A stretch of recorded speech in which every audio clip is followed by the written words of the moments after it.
The video message from my daughter-in-law, Lena, landed like a slap to the face. There she was on the screen, perfectly made up, her blonde hair cascading over designer clothing, a fake smile plastered on her lips. "Hi, Marlene, Theo," she began in that sickly sweet tone.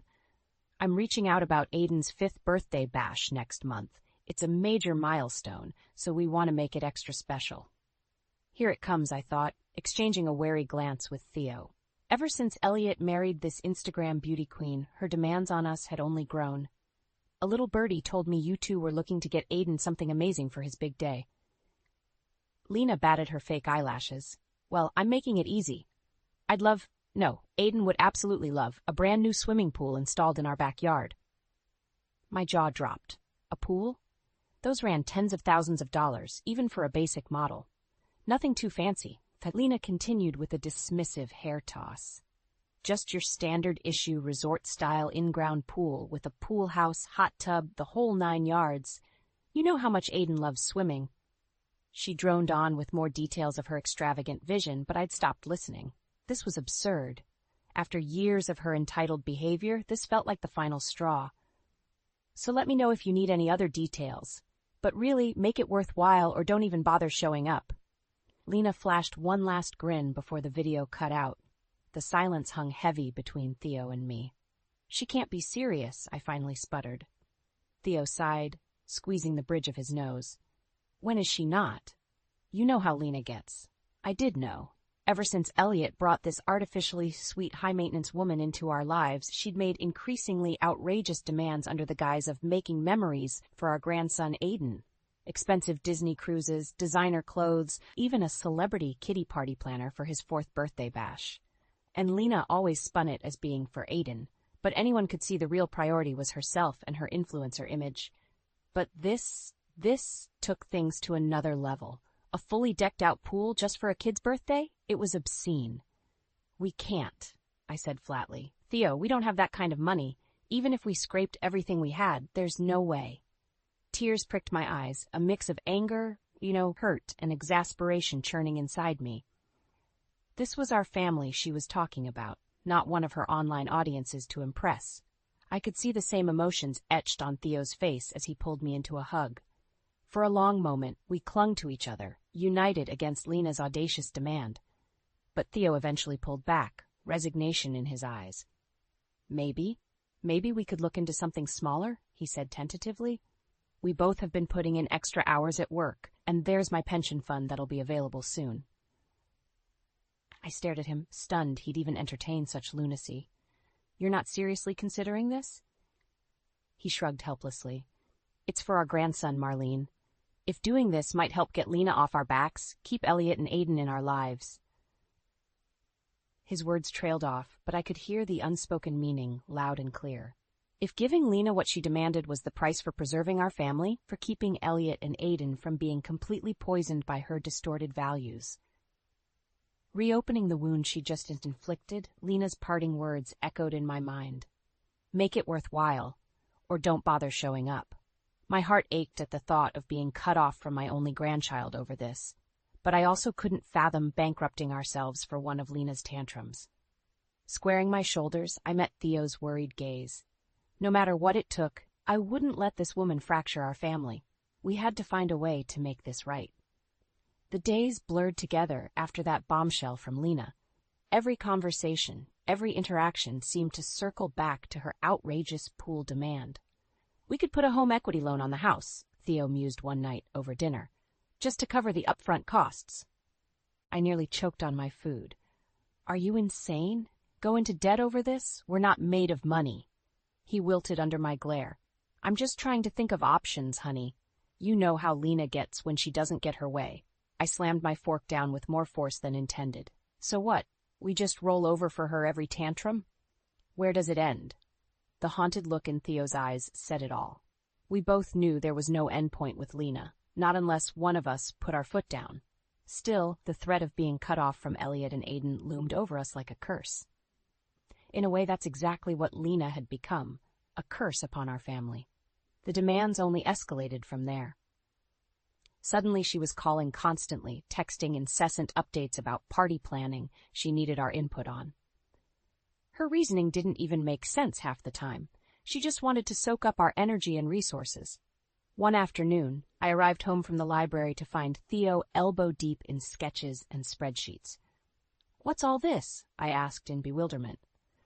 "Lena stopped by with one of her vision boards," he sighed, looking 20 years older. "She had it all mapped out, the pool, the landscaping, even a pool house with its own kitchen and bar." "You're kidding."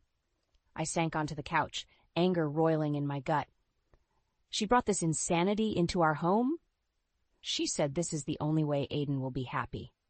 Theo raked a hand through his thinning hair warily. "That we're depriving him if we don't make his dream come true." My jaw clenched hard enough to crack teeth. "That's a bunch of crap. This is about her, not Aiden." I know. Theo turned back to the coffee table of binders and portfolios, misery etched in the slump of his shoulders. "But maybe if we put in some reasonable requests, she'll settle for less. Or maybe she'll keep demanding more." I threw up my hands in frustration. Since when did we start going broke for that woman's ego? The shrill ring of Theo's phone cut off his reply. Lena's smiling face flashing on the screen. He shot me an apologetic look and answered, jaw tensing as she launched into another tirade. I watched him nod along like a beaten dog, offering feeble uh-huhs and "we'll sees" in response to her endless stream of wants. When he finally hung up 20 minutes later, I could no longer hold back my fury. "I'm drawing the line, Theo. This is utter madness." Sagging back against the sofa, he looked utterly defeated. "She threatened not to let us see Aiden if we don't give in, Marlene. What are we supposed to do?" My heart twisted at the mere thought of losing our grandson, of Aiden being shaped and twisted by that woman's distorted values, without our stabilizing presence to guide him. It was a waking nightmare. But I also knew we couldn't keep indulging Lena's deranged spending and entitlement complex. It was a vicious, self-perpetuating cycle. Someone had to put their foot down, even if it meant confronting the worst possible outcome. Meeting Theo's haunted gaze, I drew a steadying breath. We need a plan. One that finally puts this madness to bed, without losing our family over it. His eyes widened briefly, then narrowed to cold steel. At last, we were on the same page. No more being manipulated, no more cowering to Lena's histrionics. For the sake of our grandchild, the kid glove treatment was officially over. Aiden's 5th birthday party was every bit the overblown spectacle Lena had threatened. Dozens of shrieking kids swarmed the backyard she'd decked out like a carnival midway. Balloon arches, a massive bounce house, even a live petting zoo dominated our modest suburban yard. "Can you believe this madness?" I muttered to Theo as we wove through the chaos, searching for our grandson. He grimaced, eyes bouncing from the whirring rides to the team of princessed-up party performers putting on a show. "Try not to let it get to you today. We're here for Aiden, remember?" Easy for him to say. My teeth ground with each new display of excess I took in. An entire hide worth of party food piled onto tables, an electric train ride blaring its caller through the neighborhood. All for one little boy's birthday. But Lena was the true ringmaster of this 3-ring circus. She flitted through the crowd in a designer sundress that cost more than my monthly mortgage, greeting guests with air kisses and fake laughs. Her social media friend posed beside her for countless staged photo ops. When she finally deigned to notice us, her sugary smile didn't reach her eyes. "Well, if it isn't the party poopers, so glad you two could join." I opened my mouth, every biting remark I'd rehearsed rising to my tongue, but Theo squeezed my hand in warning. "We're happy to be here for Aiden's big day," he replied tightly. Yes, about that." Lena's eyes flicked across the yard, sweeping dismissively over the chaos surrounding us. "I must admit, I'm a little disappointed. I thought you two loved your grandson enough to go all out." I bristled at her condescending tone, taking in the insanity all around us. "You're kidding me, right? This spectacle is enough for 10 birthdays. Oh, honey, don't be so bourgeois." She patted my cheek in a way that made me want to slap it. "You know that's just how us influencers do things. Go big or go home, right?" The fake, tinkling laugh that followed made my blood boil. Bourgeois? She was the one blowing enough cash for a down payment on a house on this ridiculous circus. "Where's the gift, anyway?" She tapped one designer heel impatiently. "I gave you too ample time to make this a memorable bash for Aiden." "The gift?" Theo sputtered, shifting uncomfortably. We didn't get the chance to really. Don't tell me you punted on that too. Lena's face contorted into a sneer, drawing looks from nearby guests. See, this is exactly why I keep my expectations low for you two. So painfully pedestrian. That was the final straw. I jabbed a finger at the spectacle surrounding us, fury making me tremble. Are you out of your mind? Look at all this. How could you possibly need or want anything more? Ooh, someone's getting a little big for her britches. Lena ran her eyes over me with barely disguised contempt. I expected better than this pathetic display from my husband's parents. Truly disappointing. As her social circle began murmuring and leaning in, I saw red.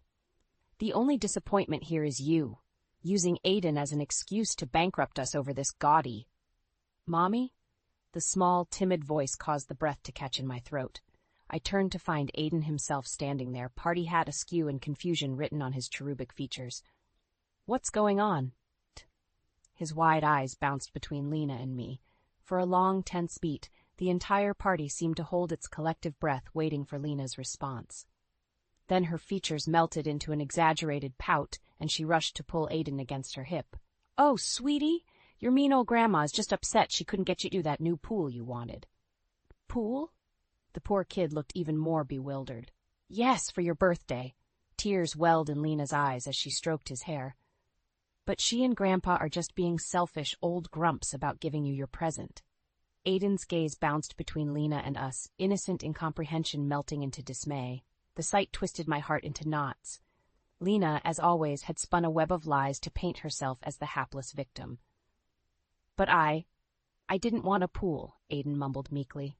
A hush fell over the entire yard as every eye turned toward Lena, awaiting her response. Her jaw tightened for a fraction of a second before she threw an arm around Aiden, sobbing dramatically. Of course you didn't, sweetie.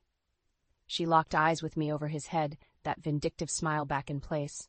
How could you want something so frivolous when you have such a thoughtful mom who's about to give you a baby sibling? My heart plummeted somewhere into my shoes. As a new flood of cries and gasps filled the yard, surrounding us in a swell of shock, Lena just stared at me in cold triumph. In that moment, I knew nothing would ever be the same. The fallout from Aiden's disastrous birthday bash was swift and absolute. In the days and weeks after Lena's conniving pregnancy reveal, a palpable rift formed in our family. Elliot, ever the doting husband, rallied behind his devious wife without question. She's under a lot of stress and hormones right now, he protested whenever Theo or I tried reasoning with him. We need to be supportive. Supportive? After the humiliating spectacle she made of us in front of all those people, over her ludicrous lies about wanting a pool for Aiden, the mere thought made my blood boil. But Elliot simply waved off our concerns, too besotted to see Lena's true colors.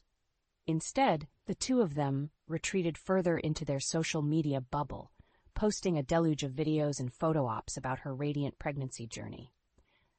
Meanwhile, our access to our actual grandson continued dwindling at Lena's behest. Every attempt at a visit or outing was rebuffed with another flimsy excuse about her difficult pregnancy and need for rest. I tried pushing back, calling Elliot out on our unfair treatment, but he only grew more defensive. Why can't you be happy for us? He snapped during one tense exchange after I insisted on having Aiden over for Theo's birthday. I threw up my hands in disgust. Of course we're happy you're having another child, but this goes far beyond that, and you know it. Elliot's jaw tightened mulishly. No, I don't know that. All I see are my parents acting jealous and bitter about our growing family. The hurtful accusation struck deep, rendering me momentarily speechless. How could my own son be so blind to the manipulations swirling around him? I stalked off before I said something I'd regret, fighting back angry tears. In the den, I found Theo watching the latest Lena video with a pained expression. Did you see this garbage? I scoffed, gesturing at the screen where Lena cooed about her pregnancy glow and upcoming nursery design. She's airing all our dirty laundry for clicks. Theo shook his head slowly. Not just that. Check out the comments. A quick skim revealed a distressing number of replies bashing us, calling us cruel and unsupportive, all based on the twisted story Lena was peddling about her humble family. Clicking off the video in disgust, I sank into the sofa beside Theo. I don't know how much more of this I can take. He draped a comforting arm around my shoulders, the wariness in his eyes mirroring my own. We knew there'd be backlash for standing up to Lena. She's not going to let this slide. So we're just supposed to sit back while she smears us in public? Cuts us off from our own grandchild over her petty schemes? Tears of frustration stung my eyes. Of course not, but we need to be smart about our next move. As if on cue, Theo's phone chimed with a new text notification. Something in his expression shifted as he read the message. "What is it?" I asked warily. He held the phone out, letting me read the message from an unknown number. "Evidence against Lena. Seeing you suffer kills me, but I can help. Attached are files on her real spending priorities. No need to thank me. I'll remain anonymous. Do what you must." My breath caught as I scrolled through the suspicious attachments. Bank statements detailing massive sums of money, photographs appearing to show Lena out partying and gallivanting while Aiden was off-screen. Could this be legitimate? "Who's this from?" I asked in a hushed voice, dread and a sliver of hope warring within me. Theo shook his head, lips set in a grim line. "No idea. But whoever they are, they just handed us the key to bringing Lena down once and for all." My heart stuttered at the thought, at finally being able to strike back at her manipulative lies and power plays, to save Aiden from her toxic influence. But to do so could risk severing our family ties for good. Elliot would surely take Lena's side, blinded by her false narratives. Theo must have seen the turmoil playing out on my face, because he squeezed my hand fiercely, leaning until our eyes met. "This may be our only chance, Marlene. Our best shot at getting Aiden away from her poisonous influence, by any means necessary." The words hung heavy in the air, their implication clear. This was it, our point of no return that would alter the course of our family forever. No matter how it played out in the aftermath, we couldn't back down from this make-or-break moment, not if it meant protecting Aiden's future. With a shuddering exhale, I nodded to Theo. Time to stop walking on eggshells around Lena once and for all. Time to fight back. After the damning evidence from our anonymous source, Theo and I wasted no time springing into action against Lena. We began compiling every scrap of proof we could find, racking our brains for past incidents and manipulations she'd pulled over the years. With my background as a librarian, I focused on conducting meticulous online research, while Theo tapped his network of colleagues and parents at the high school for any whispers about Lena's unscrupulous behavior. No stone was left unturned in our quest to expose her web of lies. "Did you know the Hensons cut ties with Lena after their son's birthday party last year?" Theo told me one evening over coffee, eyes bright with vindication. I raised my eyebrows. "No, I didn't. What happened?" "Apparently she hosted this overblown princess bash for their daughter, then badmouthed them on social media for being cheap with their gift." Theo shook his head in disgust. "Jane said Lena has an entire hate folder on her phone, with screenshots of messages going back months." My blood boiled at the thought of more innocent families being dragged through the mud by that wretched snake. "I want copies of everything. We're blowing this whole farce wide open." Theo nodded grimly, determination etched into every line of his weathered face. For too long, we'd suffered in silence, taking Lena's abuse in misguided hopes of protecting our family. But now, armed with the truth and a growing arsenal of evidence, we were going to make her pay for her manipulation, one way or another. And I refused to let Aiden remain trapped in her toxic orbit any longer. The plan took shape over hushed discussions at our kitchen table, fueled by righteous indignation and the occasional glass of wine to steady our nerves. After raising our finances on tight budgets for so long, even the idea of striking back at Lena carried immense risk. But seeing the despicable way she'd used and discarded other families for her own gratification, her callous treatment of Aiden, it all hardened our resolve. This was about more than just settling a personal vendetta. "What if we started an anonymous website?" I proposed one night, tapping my pencil restlessly against my notepad. "A landing spot to release all the evidence to the public without directly confronting her." Theo frowned, rubbing his chin. "Isn't that a bit passive, though? You know Lena, she'll just spin it as more hater attacks and bury the truth with her own propaganda blitz." "Maybe?" I worried my lip, then my eyes drifted to the teetering pile of manila folders brimming with damning documents. Or maybe we go straight to the source. He lifted one bushy eyebrow. You want to slip this all to Elliot? I shrugged, nerves fluttering in my belly. It's a risk, sure, but at this point, a direct intervention might be our only hope of finally breaking through to him and the truth. The thought of turning our own son against his wife, no matter how vile she'd proven to be, made my stomach churn. But I couldn't shake the memory of his haunted, oblivious expression at Aiden's party as Lena spun her web, too blinded by her manipulation to see the toxic reality. Releasing all our gathered evidence in one fell swoop, overwhelming him with proof of her true nature. It could be the wake-up call Elliot so desperately needed to escape her grasp. Theo sighed heavily, reaching across to squeeze my hand. It's a bold move, and if Elliot warns Lena first, then all bets are off, I finished quietly. We both knew that in Lena's hands the documents spelling out her misdeeds could vanish like smoke, smothered by her relentless spin and lies. Not to mention any fallout or vindictive vengeance she'd gleefully unleash on us all. But what other choice did we have? Sitting idly by had allowed her toxic web to spread unchecked this far. If we wanted any hope of saving Aiden from that poisonous environment, of protecting the rest of our family from her malice, we had to take one final, daring swing at the heart of her vile empire. Meeting Theo's steadfast gaze across the table, I saw the same conviction burning behind his eyes. No matter the risk, we couldn't let this insanity drag on any longer. Not while an innocent child's future hung in the balance. After all, that's what family was for, shielding our loved ones from those who wished to do them harm. And God help anyone who threatened a single hair on Aiden's head.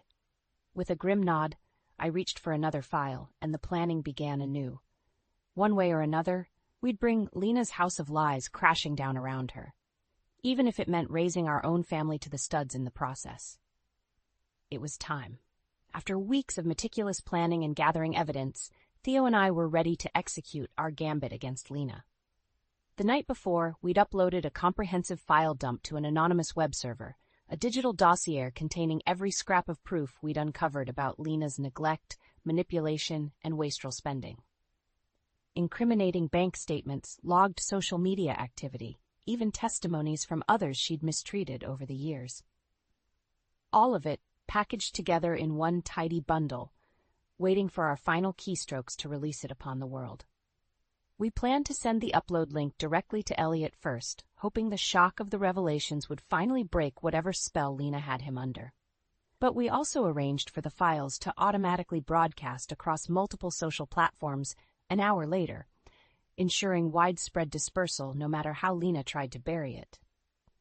As the appointed hour ticked closer, my stomach twisted with nervous dread. This was it, our chance to protect Aiden and blow Lena's sham life apart for good. But the implications for the rest of our family... You ready for this? Theo's gruff voice pulled me from my whirling thoughts. He reached across the table to grasp my clammy hand, his own slightly trembling. We both knew there was no going back after this. I could only manage a tight nod, drawing a steadying breath. As I'll ever be. Theo's eyes crinkled at the corners with grim resignation. Then he turned toward the laptop between us. My heart kicked into overdrive as his finger hovered over the trackpad. For Aiden, he murmured. Our personal code for stealing our nerves these past few weeks. Another nod from me. For Aiden. And with that, he struck the upload key. Lena's exposure officially began. The file pinged to Elliot's inbox first, accompanied by a brief message. Open me, and you'll finally see the truth about your wife. I felt sick watching the progress bar crawl as the massive data dump transferred over. Every second dragged out like a Russian novel, each percentage increase seeming to taunt us with the damage we were about to unleash. How would Elliot react to this bombshell revelation about the woman he'd married? Would he immediately dismiss it as our bitter meddling? Or would the sheer enormity of evidence finally pierce whatever veil Lena had draped over his eyes? Most importantly, how vicious would Lena's retaliation be once she caught wind of our actions? A part of me was tempted to call the whole thing off, to snatch back this Pandora's box before its contents could contaminate our lives forever. But another insistent part, the one blazing with righteous fury over Lena's cruelty to Aiden, knew we'd finally crossed the Rubicon. There could be no half measures or surrender now, only scorched earth in the wake of our campaign. Suddenly, an alert box startled me from my daze. Transfer complete. The uploaded documents began ricocheting around the internet a second later, a widening digital diaspora every bit as uncontrollable as a raging bushfire. Within that first minute, a video compilation of Lena's greatest con hits began autoplaying on her own Instagram page, overlaying her palatial home videos with audio snippets of her vicious comments about Aiden and our family. Her comment sections, Twitter feeds, every social platform began melting down with a similar deluge of shocking evidence. Bank statements laid bare, archived posts and videos of her neglecting Aiden while living it up, personal messages mapping the intricate deceptions she'd spun. The bombardment was overwhelming, a digital tsunami crashing hard against the carefully curated facade she'd constructed over the years. And that was just the opening salvo in our counterstrike. Beside me, Theo let out a shuddering breath, half tension blowing off, half dawning realization of what we'd just set into motion. We watched the rapidly proliferating files ricochet across the web and across our community like a firestorm, the enormity of our actions finally striking home. Within the hour, news stations would pick up the story. Then the national outlets and celebrity bloggers.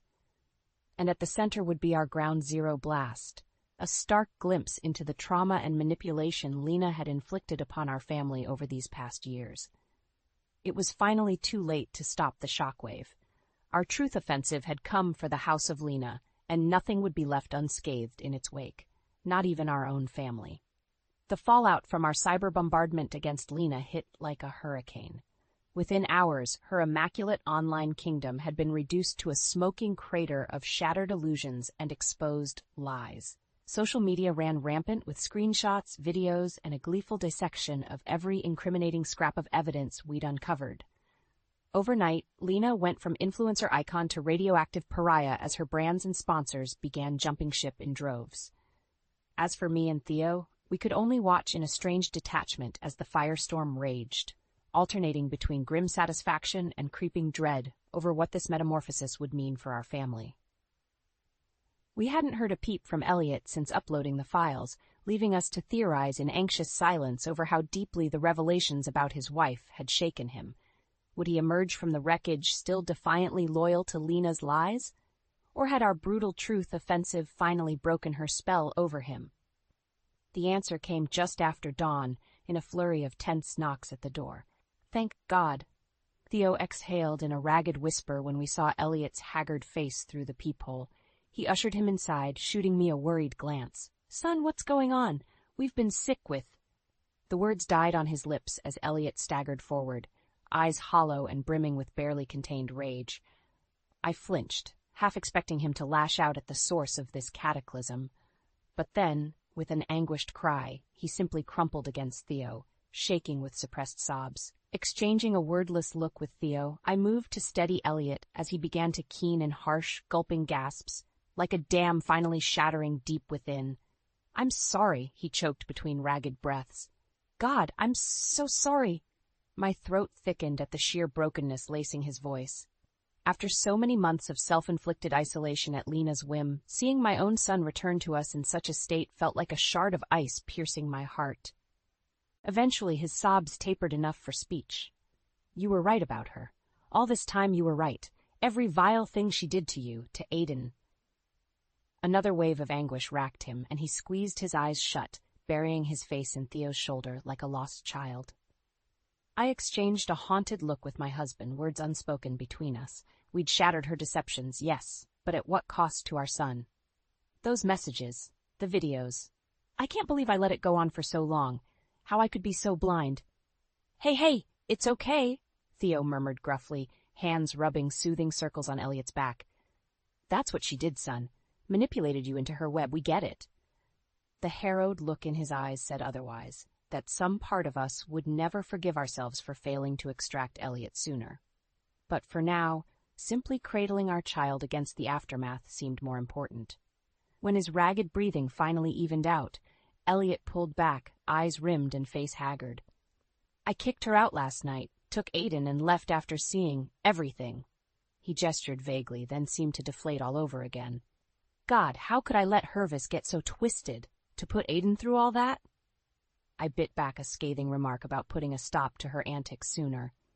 My anger could keep for another day. Right now, my son needed comfort and a safe harbor to process this traumatic reckoning, so I simply held his gaze and nodded, hoping he could read the understanding there, and the promise that her reign of terror was over. Elliot's shoulders slumped, weariness crashing over him as the last vestiges of life before crumbled away. Leaning into Theo again, he squeezed his eyes shut. I don't know what I'd do without you both.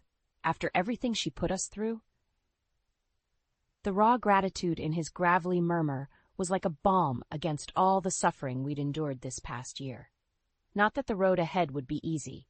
Lena would surely retaliate against this devastation in whatever ways she could. But in that moment, with our family united against her at long last, I felt a surge of defiance toward whatever vindictive storm still loomed ahead. She'd struck the first blows, set the rules of this scorched earth campaign. Now it was her turn to reap the whirlwind we'd sown. My eyes met Theo's over Elliot's bowed head. A silent vow passed between us, to ensure Lena never regained a foothold in our lives again. Not after this razing to the bedrock. Aiden's future and our family's well-being would remain secure, no matter how much we had to sacrifice to keep the she-wolf away. In the aftermath of our brutal takedown, the shockwaves rippled through every facet of our lives. But for the first time in what felt like an eternity, there was a sense of hope threaded through the upheaval. With Lena banished from our household, Elliot and Aiden took up semi-permanent residence in our spare bedroom as they worked to rebuild their lives from the wreckage she'd left behind. Watching my grandson set Phi into a routine free from her toxic influence was like a soothing balm after so much turmoil. Of course, Lena didn't slink off into oblivion quietly. Her initial defiance at the revelations morphed into a spiraling crusade of denials, threats, and attempts to regain control of the narrative. She's claiming we fabricated everything, Elliot told us one night at the dinner table, jaw clenched in barely contained fury. There's a new video saying we conspired against our own family out of jealousy. Theo grunted in disgust while I fought the urge to hurl my plate across the room. Even disgraced and dejected, that vile woman couldn't help lashing out like a cornered viper.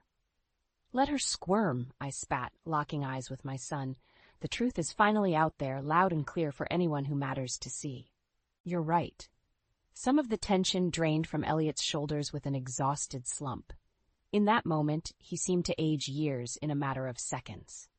Hell, it's all I can do not to put even more of her dirty laundry on blast right now. Despite the anger still simmering under his words, just having him back under our roof was like a weight lifted. Being able to see Aiden grow and play outside Lena's malign influence made every hardship worthwhile. Sure, she continued sniping and lobbing hateful allegations from her dwindling circle of sycophants. But without her manicured illusions to prop it up, the bluster rang increasingly hollow. While our family unit steadily regained its bearings and sense of purpose, the recharged bonds between Theo, me, and our boys were a constant through the transition. But nowhere was that bond more evident than in our renewed focus on Aiden's well-being. Having him around constantly, free from Lena's manipulation, revealed just how much she'd warped the sweet, innocent boy in her quest for notoriety. "Grandma, why didn't you like my party last time?" he asked me one sunny afternoon while blowing bubbles on the back patio. My gut twisted at the remembered humiliation. But when I glanced over at Aiden's cherubic features, so full of pure childhood curiosity, the truth came easily. "You know something, sweetheart? That whole big party, it wasn't really for you at all." I tickled his belly, earning a peal of giggles. "Your mommy just wanted to show off for her friends, not make you feel special." Aiden's tiny brow furrowed in confusion. "But I thought we were posed to have fun?" Leave it to the heartbreakingly earnest perspective of a child to cut straight through to the core truth. Smiling, I pulled him onto my lap and nuzzled his soft hair. "Of course we are, my little guy. And this time, I promise it's just going to be about us having fun together. No big fuss or showing off, okay?" My throat thickened as I drank in his radiant smile. "Because you're all the fun this old grandma needs." When his arms tightened around me in a fierce hug, I shot a look toward the patio door. Elliot and Theo were watching the tender scene, fondness and relief written across their faces. In that moment, with my family whole again and Lena's toxic presence banished, I felt as light and carefree as the bubbles drifting on the breeze, like awakening from a long, twisted nightmare finally behind us. Our war against Lena's malice had been brutal, with casualties strewn across both sides. But as I held my grandson close, savoring his unbridled joy, the battleground seemed a small price to pay. When Aiden's next milestone birthday arrived a few months later, we threw a small but rowdy bash in the backyard, a jumble of balloons, cheap pizza, and delighted shrieks, as he tore through stack after stack of gifts showered on him by his adoring clan. No obscene overindulgences or camera crews, no vapid social media performances. Just the unconditional warmth and love of an extended family reveling in our reconnection. As I watched Theo gamely endure another round of the mechanized dancing robot Aiden had cajoled him into, my heart swelled with a sense of gratitude. For persevering through the darkest days and emerging victorious. For regaining the family I'd feared was lost forever to Lena's poisoned webs. Most of all, for ensuring my sweet grandson's bright future would remain unshackled by that vile woman's lust for attention at any cost. When Aiden came barreling over to demand another turn on the robot, Theo shot me a wink and an exaggerated grimace over the boy's head. A silent acknowledgement of how far we'd come to reclaim these simple family moments. Pulling them both close, I couldn't hide my radiant smile as the sounds of laughter and revelry swirled around us. Our family's new beginning had finally arrived. I never expected my promotion day to end with a phone call about my sister's death. Life has a way of serving up your highest highs and lowest lows on the same silver platter. My name is Harper, and 12 hours ago, I was on top of the world. I'd just been named Senior Creative Lead at Morton and Blake Advertising, the promotion I'd been grinding toward for 3 years. The champagne was still chilling in my office mini-fridge when my phone buzzed. "Is this Harper Quinn?" The voice was clinical, detached. "I'm calling from Mercy General Hospital regarding your sister, Rachel Quinn." The fluorescent lights in my office suddenly felt too bright. "Yes, this is Harper. What's happened?" "I'm very sorry to inform you that your sister was brought in following a cardiac event. Despite our best efforts." I don't remember dropping the phone. I do remember Miranda, my boss, finding me sitting under my desk 20 minutes later, hyperventilating into my new promotion paperwork. "Harper?" Security called up. "Are you?" She stopped when she saw my face. "What's wrong?" "Rachel's dead." The words felt foreign in my mouth. "My sister's dead, and Lily." "Oh God, Lily." "Lily." My 14-year-old niece. Rachel's daughter. Now an orphan. Miranda's face softened. "Go. We'll handle everything here." The drive to the hospital was a blur. I kept expecting Rachel to call, laughing about some mix-up. She was only 38. People don't just die at 38. The hospital corridor stretched endlessly before me, the antiseptic smell burning my nose. A social worker was waiting with Lily outside the emergency room. My niece looked small, folded into one of those awful plastic chairs, her dark hair hiding her face. "Aunt Harper?" Her voice cracked. I dropped to my knees in front of her, ignoring the bruising impact with the linoleum. "I'm here, sweetheart. I'm right here." She fell into my arms, her body shaking with silent sobs. Over her shoulder, I saw the social worker holding a folder labeled Quinn, Rachel, next of kin documentation. "Miss Quinn," she said gently, "when you're ready, we need to discuss temporary guardianship arrangements." Temporary. As if anything about this was temporary. That's when I saw her, my mother, Eleanor, striding down the hallway like she owned it. 5 years of silence since she'd walked out on our family, and now here she was. Perfectly coiffed and wearing designer black like she'd been waiting for this moment. "My poor darlings," she cooed, reaching for Lily. I pulled my niece closer, feeling her fingers dig into my back. "Don't. Harper, dear, be reasonable. Lily needs her family right now. Lily has family. She has me." Eleanor's smile didn't reach her eyes. Of course she does. But raising a teenager is such a responsibility. With your new position. My blood ran cold. How did she know about my promotion? I'm her legal guardian, I said, though I hadn't signed anything yet. Rachel's will was very clear about that. Something flickered across my mother's face, disappointment? Anger? Before her mask of concern slipped back into place. We'll see about that, dear. For now, let's focus on poor Rachel. As she glided away to charm the hospital staff, I felt Lily trembling against me. I don't want to go with her, she whispered. You won't, I promised, even as doubt gnawed at my stomach. I won't let that happen. My phone buzzed again, Miranda, probably wondering where I was. The champagne in my office would be warm by now, the promotion paperwork wrinkled from my panic attack. None of it mattered anymore. What mattered was the teenager in my arms, and the predatory way my mother watched us from the nurse's station. Eleanor Quinn didn't show up unless there was something in it for her. The question was, what did she want with Lily? I had a feeling I wouldn't like the answer.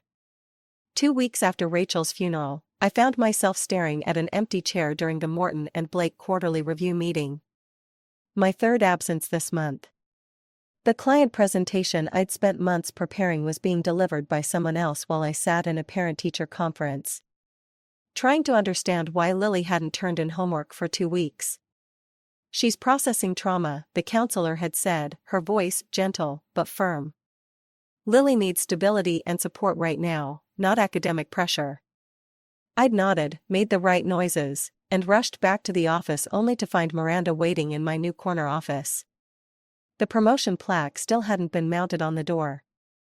Close the door, Harper. Miranda's voice had that careful neutrality I'd heard her use right before firing people.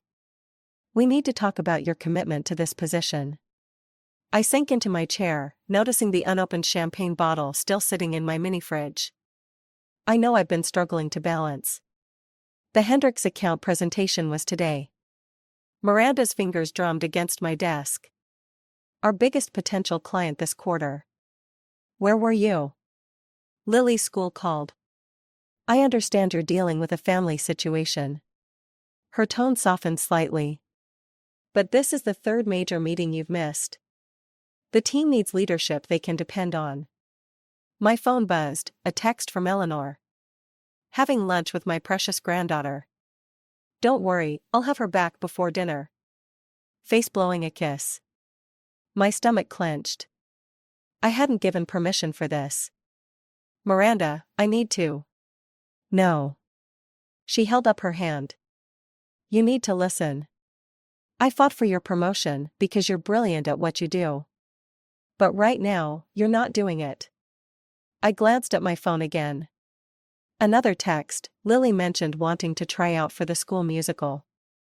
Such talent shouldn't be wasted, don't you think? Harper? Miranda's voice snapped me back. Are you even listening? I'm sorry, it's just. My mother's with Lily right now, and she shouldn't be.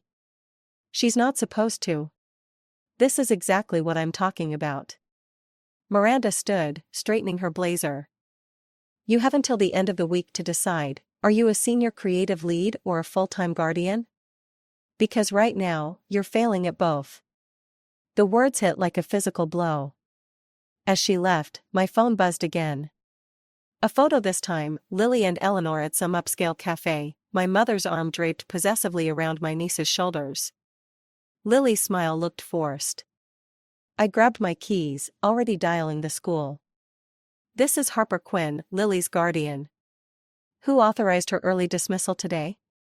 One moment. Papers shuffled. Ah yes, Eleanor Quinn.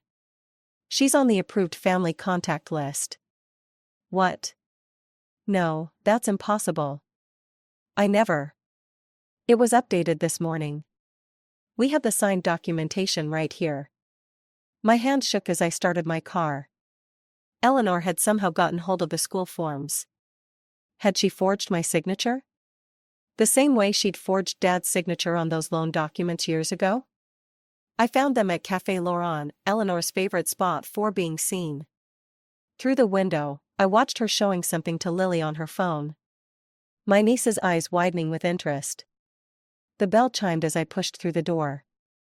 Lily, get your things. We're leaving. Harper, darling. Eleanor's smile was pure venom and sugar. Join us. I was just showing Lily some videos of her mother performing in college. Did you know Rachel had quite the voice too? Lily looked up, surprised. Mom never told me she used to sing. There's so much about your mother you don't know, sweetheart. Eleanor patted Lily's hand. So many family stories you've never heard. Stories that aren't yours to tell. I grabbed Lily's backpack. Let's go. But Aunt Harper. Now. In the car, Lily's silence was deafening. Finally, she spoke. Why didn't you tell me Mom used to sing? Because. I gripped the steering wheel tighter. It's complicated. That's what adults say when they're hiding something. She was right. There were things about Rachel, about our whole family, that I'd kept buried. Things Eleanor knew, and would weaponize if given the chance. My phone buzzed one last time. Miranda, final warning. Tomorrow's executive meeting. Don't miss it. I looked at Lily's reflection in the rearview mirror, saw Rachel in the shape of her jaw, the furrow of her brow. The truth would come out eventually. The question was, would I be the one to tell it, or would Eleanor? I never meant to snoop through Lily's computer. But when I heard singing coming from her room at 3 a.m, I thought she was watching old videos of Rachel again. Instead, I found something that changed everything. The YouTube channel had over 50,000 subscribers. Lily Quinn Sings, nearly 100 videos, each one showcasing my niece's voice in ways I'd never heard before. The latest upload was from 2 hours ago, Hallelujah, for Mom. I stood in her doorway, watching her record another take. She hadn't noticed me yet, too focused on the microphone she'd hidden in her closet all this time. Her voice was hauntingly similar to Rachel's, but with something else, something uniquely Lily. That was beautiful, I said when she finished. Lily spun around, yanking her headphones off. I can explain. 50,000 subscribers? I stepped into the room, scanning the comments on her latest video. How long have you been doing this? 2 years. She twisted her hands in her lap. Mom didn't. She didn't want me performing. Not after what happened with Grandma Eleanor. The pieces clicked together. Eleanor's sudden interest, the videos of Rachel singing, the careful way she'd been cultivating Lily's trust. Your grandmother's seen these, hasn't she? Lily nodded. She subscribed last week. Said she could introduce me to some people in the industry. My phone buzzed, an email from Eleanor. The subject line made my blood run cold. Management contract, Lily Quinn. She wants to be my manager, Lily said quietly. Says she can make me famous, like Mom could have been. I opened the email. Attached was a professional contract, already signed by Eleanor as the responsible party. Did she tell you why Rachel stopped singing? She said Mom got scared of success. That she let her anxiety hold her back. That's not what happened. I sat on Lily's bed, the springs creaking under my weight. Your mom was 18 when Eleanor booked her first tour. Small venues, mostly bars. The contract gave Eleanor complete control over Rachel's earnings, for management fees. Lily's eyes widened. What happened? The money disappeared. Every penny Rachel earned went into Eleanor's accounts. When Rachel tried to break the contract, Eleanor threatened to sue her for breach of contract. Your mom was barely legal drinking age, performing in bars, while Eleanor lived in luxury hotels on her earnings. But Grandma Eleanor says she just wants to help me avoid Mom's mistakes. My phone buzzed again. Miranda, missed the executive meeting. Clear out your office by Friday. I should have felt devastated. Instead, a strange calm settled over me. Lily, do you want to perform? Not for Eleanor, not for your mom's memory, but for yourself? She nodded, tears spilling down her cheeks. It's the only time I feel close to Mom now. When I'm singing, it's like she's still here. Then we'll do it right. I pulled up Eleanor's contract again, noting all the familiar predatory clauses. But not with Eleanor. Not ever with Eleanor. What about your job? Some things are more important. I wrapped an arm around her shoulders. We'll figure it out together. My phone lit up with another email. Eleanor again, Lily's first showcase next weekend. Don't interfere if you know what's best for her. She's already booked me to perform, Lily whispered. At some industry showcase. I didn't know how to say no. I thought of Rachel, barely 18, trapped in Eleanor's web of contracts and manipulation. History wouldn't repeat itself. Not with Lily. You don't have to say no, I said, an idea forming. In fact, you should definitely perform. Really? Really. But first, we need to make a video of our own. I picked up her microphone. Think you're up for one more song tonight? Lily's smile was pure Rachel, determined, fierce, hopeful. What are we going to sing? Something Eleanor won't expect. I pulled up the backing track on my phone.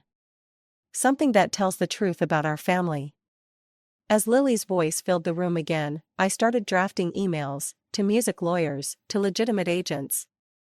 To everyone in my network who could help protect her. Eleanor wanted a show?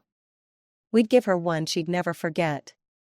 The war for Lily's future had begun, and this time I wasn't backing down. The cardboard box felt too light for 15 years of career achievements. One industry award, 3 framed campaign posters, and a dead plant Miranda had given me when I first started. Security waited by the door while I packed, like I might steal office supplies or client files on my way out. Need help with that? Alex stood in the doorway, his presence a reminder that not everything in my life was falling apart. My boyfriend of 2 years had that look he gets when he's trying not to fix things. I got it. I tucked the plant under my arm. Though I'm not sure why I'm saving this thing. It's been dead longer than most of my relationships. Harper. He stepped closer, lowering his voice. You don't have to pretend this is okay. Before I could respond, my phone lit up with a text from Lily. Grandma Eleanor brought a producer to my school today. He wants to record a demo. My dead plant hit the floor, pottery shattering. The security guard stepped forward, but Alex waved him off. I'll clean it up, he said, already reaching for the dustpan. Go. The drive to Lily's school took 20 minutes. I found them in the music room, Eleanor, Lily, and a man in an expensive suit who looked like he'd stepped out of a record label boardroom. Harper. Eleanor's smile was razor-sharp. Perfect timing. Marcus was just explaining the demo contract to Lily. Marcus extended his hand. Marcus Chen, Starlight Records. Your niece has extraordinary talent.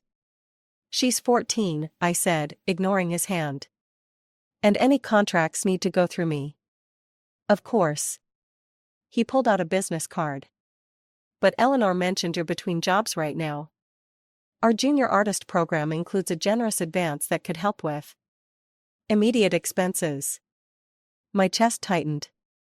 Of course Eleanor had told him about my firing. She'd probably orchestrated it somehow. Actually, Lily spoke up. I already uploaded the song Aunt Harper and I recorded last night. It's getting a lot of views. Eleanor's smile flickered. What song? I pulled up the video on my phone, Lily, singing Rachel's old composition about broken trust and second chances. The one Eleanor had tried to bury years ago. The comment section was filled with people asking about the story behind the lyrics. Taking quite a risk there, Marcus said, studying the video. That song has history. You knew? I asked. Everyone in the industry knows about Rachel Quinn and the contract dispute of '03. It's a cautionary tale. He glanced at Eleanor. Though some versions paint it differently than others. Eleanor's composure cracked. That song was under contract. You had no right. Rachel wrote it, I cut in. You never owned it. Just like you never owned her, and you don't own Lily. I'm trying to give her what Rachel threw away. No. Lily's voice was quiet but firm. You're trying to own what Mom refused to give you. The silence that followed was deafening. Marcus cleared his throat. Perhaps we should discuss this another time. He handed me another card. Call me when you've sorted out the family dynamics. And Lily? Think carefully about whose management style will best serve your career. After he left, Eleanor turned on me. You've ruined everything. Again. Just like you did with Rachel. What's she talking about? Lily asked. Ask her why she really quit singing, Eleanor snapped. Ask her what she told Rachel that made her break the contract. I told her the truth, I said, meeting Eleanor's gaze. The same truth I'm telling Lily now. Some prices are too high, no matter how bright the spotlight. The truth? Eleanor laughed bitterly. The truth is, you were jealous. Both of you had the gift, but Rachel had the drive. Until you poisoned her against me. I froze. Both of us? Oh, darling. Eleanor's smile returned, triumphant. Did you think I never heard you singing when you thought no one was listening? You could have been just as successful as Rachel. As Lily will be, once she understands what real ambition looks like. Lily looked between us, confusion clear on her face. Aunt Harper. You sing? The weight of Eleanor's words hit me like physical blows. All these years, I'd thought I'd protected Rachel. But maybe I'd just been hiding from my own fears, my own potential. Not anymore, I said, taking Lily's hand. But that doesn't mean I can't help you shine. Eleanor's eyes narrowed. We'll see about that. As we left the music room, I could feel her watching us. She'd lost this round, but Eleanor Quinn never accepted defeat. The question was, what would she do next? And more importantly, what would I do when she did? The invitation to Eleanor's family dinner arrived by courier, cream-colored cardstock that probably cost more than my weekly grocery budget. Lily's upcoming showcase was printed in gold lettering, along with a guest list that made my stomach churn. Record executives. Industry lawyers. Music producers. We should go, Lily said, fingers tracing the embossed letters. Marcus Chin will be there. He's been commenting on all my videos. I looked up from Rachel's old journals, spread across my dining room table. That's exactly why we shouldn't go. Eleanor's turning your showcase into a business meeting. Maybe that's not a bad thing. Lily sat beside me, glancing at the journals. What are you looking for? Evidence. I flipped through another notebook. Your mom documented everything during her contract dispute. There has to be something we can use. Use for what?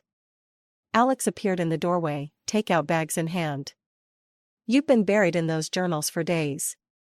For protection, I said, accepting the container he handed me. Eleanor's planning something.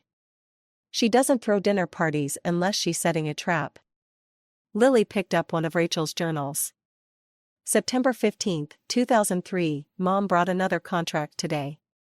Says it's just a formality, but the terms are worse than before.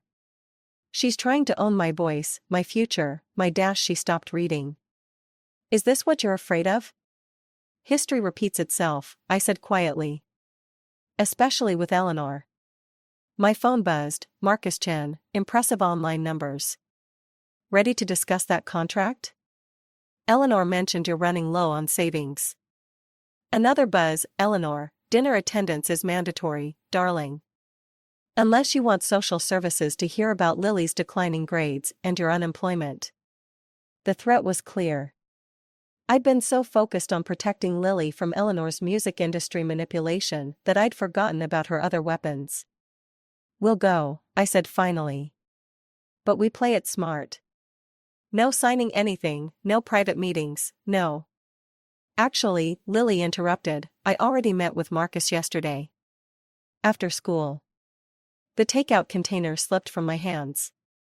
Alex caught it before it hit the floor. Grandma Eleanor said it would be better if you weren't there, Lily continued.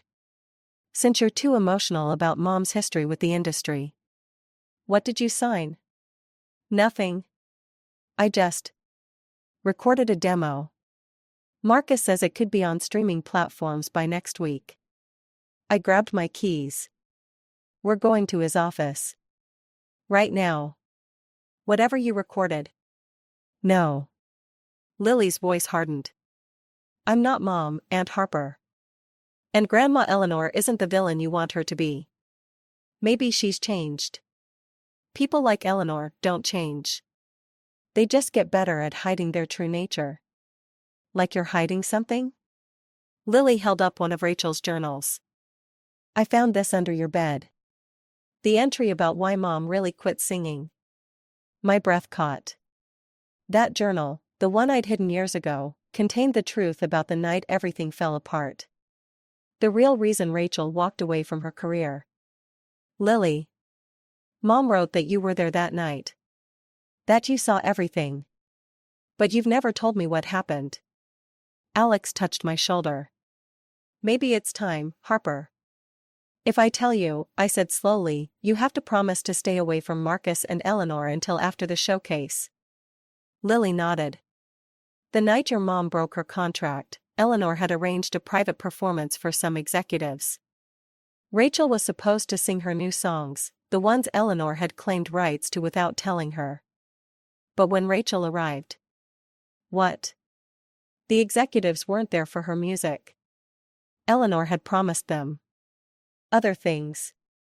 Things no mother should ever ask of her daughter. My voice cracked. I was backstage when I overheard them discussing the real contract terms. Lily's face paled. Did Mom know? I told her everything. We left that night and never looked back. Eleanor denied it all, of course. Said we were ungrateful, dramatic. That we'd ruined everything she'd built. The showcase dinner, Lily whispered. All those executives. Now you understand why we can't trust her. I picked up my phone, Eleanor's threat glowing on the screen. But we can't ignore her either. Not if we want to protect your future. So what do we do? I looked at Rachel's journals, at Eleanor's invitation, at my niece's frightened face. We go to dinner. We play her game. And then we make sure everyone knows exactly who Eleanor Quinn really is. The question was, could I protect Lily without destroying what remained of our family in the process?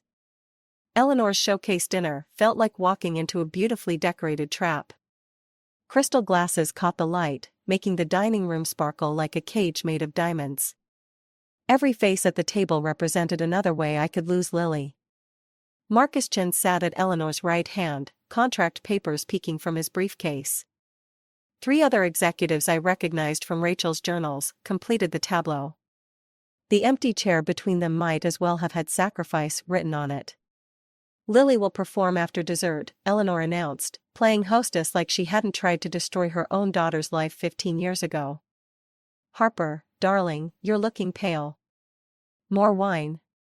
I gripped my water glass tighter. I'm fine. Are you? Marcus slid a folder across the table. Because these preliminary contracts need a guardian's signature, and your hesitation is holding up Lily's career. Lily, seated between us, reached for the papers. I caught her hand under the table, feeling it tremble. Actually, Eleanor said, I've taken care of that detail. She produced another document with a flourish. The court approved my petition for temporary guardianship this morning. Given Harper's unemployment and recent emotional instability. The room tilted. You what? It's just until things stabilize, Marcus added smoothly. The label wants to move quickly, and with Eleanor's industry experience. Show them, Lily whispered. I pulled Rachel's journal from my bag, but Eleanor was faster. She slid a phone across the table, a video playing on the screen. Me, in my apartment, screaming at Alex about Eleanor, about Rachel, about everything. The timestamp was from 2 days ago. Emotional instability, Eleanor repeated softly. The courts take that very seriously when considering guardianship. You bugged my apartment? I protected my granddaughter's interests. Eleanor's smile was razor-sharp. Just like I tried to protect Rachel. Before you poisoned her mind with lies. Lies? I stood, my chair scraping back. Should I tell everyone what really happened that night? About the private performance you arranged? Aunt Harper, Lily tugged at my sleeve. Not like this. Yes, Harper, Eleanor's voice dripped honey-coated venom. Not like this. Not when Lily's future hangs in the balance. Unless you want her to end up like Rachel, bitter, broke, and ultimately gone. The threat hung in the air like poison. The contracts, Marcus interrupted smoothly, are quite generous. Full creative control, college fund, health insurance. He paused. And of course, provisions for Harper's ongoing expenses. They were trying to buy me off. Just like they'd tried with Rachel. Lily, I turned to my niece, we can fight this. Rachel's journals are 15 years old, Eleanor cut in. Ancient history. Lily lives in the present, where opportunities await. Don't you, sweetheart? Lily looked between us, tears brimming. I want to sing, Aunt Harper. I want Mom to be proud. Rachel would never want this. Rachel's dead, Eleanor snapped. And you're not doing Lily any favors by clinging to old grievances. The executives shifted uncomfortably. This wasn't the elegant business dinner they'd expected. Sign the guardianship transfer, Eleanor pushed. Walk away with a generous settlement. Everyone wins. Everyone except Lily. I'm right here. Lily's voice cracked. Stop talking about me like I'm not here. Both of you. She grabbed the contract from Marcus, a pen from Eleanor. Lily, don't. Watch me. Her signature was shaky but determined. I'm doing this. For Mom. For me. Eleanor's triumph radiated like a nuclear blast. Marcus, why don't you take Lily to the music room? Let her warm up before her performance. As they left, Eleanor leaned close. You'll receive the settlement papers tomorrow. Sign them, take the money, and disappear. Just like you made Rachel disappear. Rachel died of natural causes. Did she? Eleanor's whisper was barely audible. Are you sure about that? The implication hit like a physical blow. Before I could respond, Eleanor glided away to join her guests, leaving me alone with an empty water glass and a devastating possibility I'd never considered. What if Rachel's death wasn't as natural as we thought? And what if I'd just lost Lily to the same person who might have orchestrated it? The toxicology report felt heavy in my hands as I walked into Eleanor's study. She sat behind her mahogany desk, reading glasses perched on her nose, reviewing what looked like tour dates for Lily's upcoming performances. I was wondering when you'd figure it out, she said without looking up. Rachel's heart condition was induced by long-term exposure to beta blockers. My voice stayed steady despite the rage burning in my chest. The same medication you've taken for years. Circumstantial. Eleanor removed her glasses. And irrelevant, now that Lily's contract is signed. I found your old prescription bottles in Rachel's house. The ones you accidentally left during your visits. I placed the toxicology report on her desk. The dosage increased every month before she died. A door creaked behind me. Lily stood in the doorway, her performance outfit glittering under the study's lights. Her face was pale. Grandma? Don't listen to her, sweetheart. Eleanor's smile was practiced perfection. Your aunt is desperate. She's always been jealous of true talent. Tell her about the private performances, Mother. The word tasted like poison. Tell her what happens to Quinn women when they try to break free. Eleanor's mask cracked slightly. You're hysterical. Just like Rachel was at the end. I recorded our dinner conversation. I pulled out my phone. About Rachel's death not being natural. The courts might find that interesting. You'd destroy Lily's career? Her chance at everything Rachel threw away? Eleanor stood, her composure slipping. I gave you both everything. The lessons, the connections, the opportunities. The drugs? Lily's voice shook. Did you give those to Mom too? I protected her. Eleanor slammed her hands on the desk. She was going to leave, just like your aunt convinced her to before. I couldn't lose another daughter to mediocrity. The silence that followed was deafening. You didn't lose us, I said quietly. You sold us. First Rachel, then me, and now you're trying to sell Lily. It's business. Eleanor's voice hardened. Family is business. Love is business. Everything has a price. Not everything. Lily stepped forward, placing a USB drive on the desk. I recorded my showcase performance. The one you wanted me to do tonight. Eleanor reached for it, but Lily pulled back. It's Rachel's song. The one she wrote about that night, the private performance. I found all the lyrics in her journals. Lily's voice strengthened. I uploaded it an hour ago. It's probably viral by now. Eleanor's face went ash white. You wouldn't dare. I'm a Quinn woman. Lily's smile was pure Rachel. We dare. The police have the toxicology report, I added. And copies of all Rachel's journals.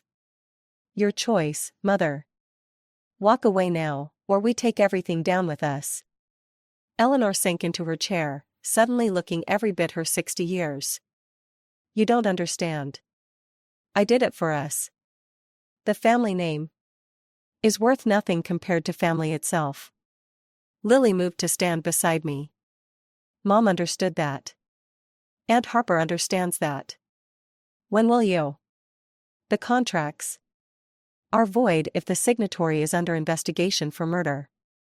I pulled out one last document, a restraining order. Your choice, Mother. But choose carefully. Eleanor stared at us, her carefully constructed world crumbling. For a moment, I saw something in her eyes, regret. Fear? But then it was gone, replaced by the cold calculation I remembered from childhood. You'll regret this, she said softly. Both of you. No. Lily took my hand. We won't. As we walked out of Eleanor's study, I heard her calling her lawyers. But it didn't matter anymore.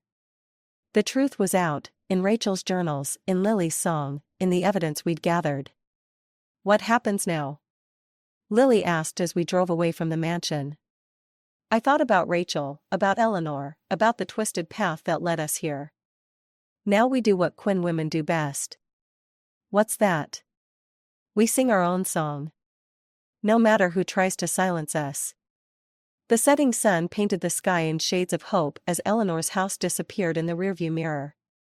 We had lost so much, but in fighting back, we'd found something stronger than revenge, we'd found our voice. And this time, no one would take it away. 1 year later, I stood backstage at Lily's first official concert, watching her prepare for the biggest performance of her life. Not in some sleazy bar or corporate showcase, but in a proper venue, with fans who knew every word of her songs, especially Rachel's. The dressing room mirror reflected both of us, Lily in her stage outfit, me in my new manager's blazer. Different paths, same determination in our eyes. Mom's journal arrived this morning, Lily said, adjusting her microphone. The last one. Eleanor had been sending them one by one over the past year, Rachel's private journals. Discovered in hidden spots throughout the mansion as she packed to leave for her court-mandated rehabilitation. Each one contained pieces of our family story, written in Rachel's careful hand. Have you read it? I asked. Not yet. Lily touched the worn leather cover. I thought maybe we could read it together. After the show. A stagehand appeared at the door. 5 minutes, Miss Quinn. The crowd's energy vibrated through the walls. Somewhere out there, Alex sat with Miranda, who'd surprisingly become one of our strongest supporters after the truth about Eleanor came out. She'd even helped us navigate the industry contracts, ensuring Lily's career stayed firmly in our control. Aunt Harper? Lily's voice was small. Do you think she'll come? We both knew who she meant. Eleanor had been released from rehab last week. Her lawyer had sent passes for tonight's show, but we hadn't heard anything else. I don't know, sweetie. I squeezed her shoulder. But we're okay either way. Lily nodded, then pulled something from her bag, a small USB drive. I wrote a new song. About everything that happened. About Mom and Eleanor and us. For tonight? If you think it's ready. She pressed it into my hand. It's called 3 Generations. Before I could respond, the stage manager called for places. Lily took a deep breath, squared her shoulders, just like Rachel used to, and headed for the stage. I watched from the wings as she owned the spotlight, her voice carrying Rachel's strength and her own unique power. The audience hung on every note, every word. They knew her story now, our story, and they loved her more for its truth. Halfway through the set, I spotted movement in the VIP section. Eleanor, looking smaller somehow, less polished. She caught my eye across the distance. For a moment, I saw past the manipulation and greed to something else, regret, maybe. Or recognition of what she'd lost. She lifted her hand in a small wave. I didn't wave back, but I didn't call security either. After the main set, Lily returned backstage, glowing with adrenaline. The new song? I handed her the USB drive. Your choice. Always your choice. She walked back out into the spotlight. This last song is new, she told the crowd. It's for 3 women who lost their way trying to protect each other. And for the one who taught me that real protection means letting someone find their own voice. The music started, gentle at first, then building like a storm. Lily's lyrics wove our history into something new, Eleanor's fear of insignificance, Rachel's desperate bid for freedom. My journey from revenge to understanding. And through it all, Lily's own voice, strong and clear, choosing a different path. I felt Eleanor's presence behind me before she spoke. She's better than we ever were. She's exactly who she's meant to be. Eleanor nodded, tears tracking silently down her face. Without another word, she turned and walked away. Some wounds wouldn't heal, some bridges couldn't be rebuilt. But maybe that was okay too. On stage, Lily hit the final note, not a cry of pain or triumph, but a quiet acknowledgement of truth. The audience erupted, but she looked only at me, her smile pure Rachel. The last journal sat in my bag, waiting to reveal its secrets. Tomorrow, we'd read it together, adding its truth to our story. But tonight belonged to Lily's voice, carrying all our hopes and scars into something beautiful. Sometimes protection means standing guard, and sometimes it means stepping aside. The trick is knowing the difference. Rachel had known. Now, finally, so did I. This story is titled, Spoiled Sister Demands My Lake House for Her Honeymoon, because parents said so. Hey everyone, I just wanted to share something real with you. The channel's been slowing down a bit recently, and honestly, I put a lot of time and effort into finding these stories to keep bringing you the best content. If you enjoy what I do, it would mean the world if you hit that subscribe button. Your support really makes all the difference and keeps this journey going strong. Thanks so much for being here with me. Now let's start the video. OP starts by saying, after my grandparents passed away, my parents inherited their lake house. They kept it as a vacation spot, though we didn't visit as much as we used to. Life got busier, and as my sister and I got older, our schedules didn't line up as easily. By 2017, the house was mostly empty. My parents didn't really go up there anymore, and it seemed like they were holding onto it more out of sentimentality than anything else. At the time, I was 26 and looking for my first home. I'd been saving since I got my first job at 20 and had finally built up enough for a down payment. My parents knew I was house hunting, so when my dad called me one evening, I figured he wanted to check in. Instead, he hit me with an offer I wasn't expecting. So, have you found a house yet? He asked. Not yet, I replied. Still looking. Well, your mom and I were talking, and we think you should buy the lake house. I was stunned. Wait, what? You're selling it? He hesitated before explaining. My sister had just gotten into her dream college, and everyone was still riding the high of that excitement. But apparently, the reality of paying for it was starting to sink in. She hadn't gotten the scholarship she was counting on, and my parents couldn't afford to cover the full cost of tuition. They didn't want her taking out student loans because they believed it would ruin her credit. So their solution was to sell the lake house and use the money to pay for her education.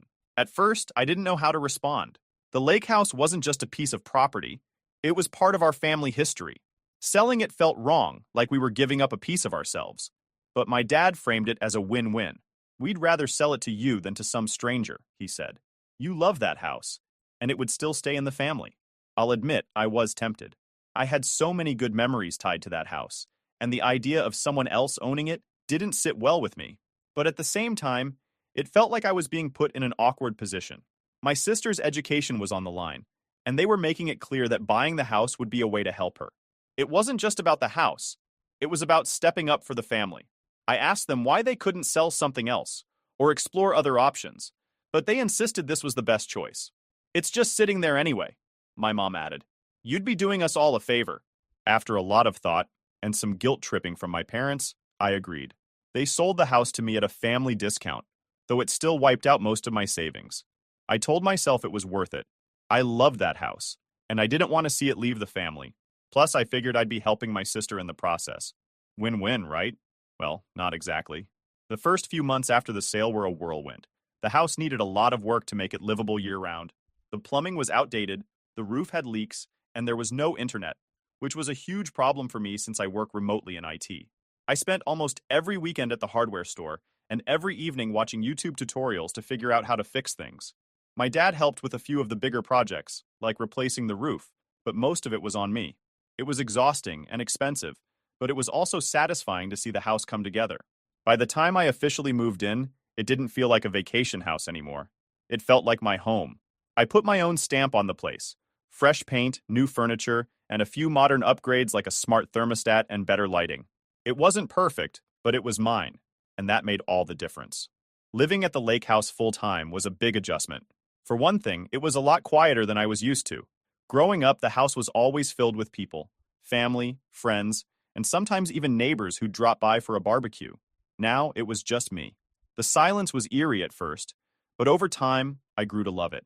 There's something peaceful about waking up to the sound of birds instead of car horns and falling asleep to the gentle lapping of water against the shore. I developed new routines, like having my morning coffee on the porch while watching the sunrise or taking evening walks along the lake. On weekends, I'd fish off the dock or take the canoe out for a paddle. It wasn't the most exciting lifestyle, but it was exactly what I needed. After years of working in the city and dealing with constant noise and stress, the quiet felt like a blessing. But even as I settled into my new life, I couldn't shake the feeling that my family still saw the house as theirs. My mom would occasionally call and say things like, "It's so nice that you get to live there rent-free," as if I hadn't paid for the house with my own money. My dad would make comments about how he hoped I wasn't changing too much and how he wanted the house to stay true to its roots. At first, I brushed it off. I figured they just needed time to adjust to the idea that the house wasn't theirs anymore. Then came the requests. My parents started asking if they could use the house for weekend getaways, or if my sister could bring her friends up for a short trip. I usually said yes to keep the peace, but it always felt a little off. This wasn't a vacation home anymore. It was my home, and yet they acted like I was just borrowing it from them. By 2019, the house had become more than just a place to live. It was where I'd built my life, and I was proud of what I'd accomplished. That's when Taylor, my significant other, moved in. We'd been together for a while, and moving in together felt like the natural next step.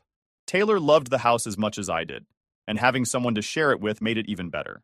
We started working on little projects together, like planting a garden in the backyard and building a fire pit by the lake. We'd spend evenings sitting by the fire, roasting marshmallows and talking about our future. It felt like the kind of life I'd always wanted. Simple, peaceful, and full of small joys. Taylor also helped me see the house in a new light. While I'd been focused on preserving its history, Taylor encouraged me to make it more personal. We hung up some of our favorite photos, added a few quirky decorations, and even painted the front door a bright blue. It was a small change, but it made the house feel uniquely ours. Around the same time Taylor moved in, my sister announced her engagement. She'd been dating Mark, her college boyfriend, for a couple of years, and everyone in the family loved him. My parents, especially, were over the moon.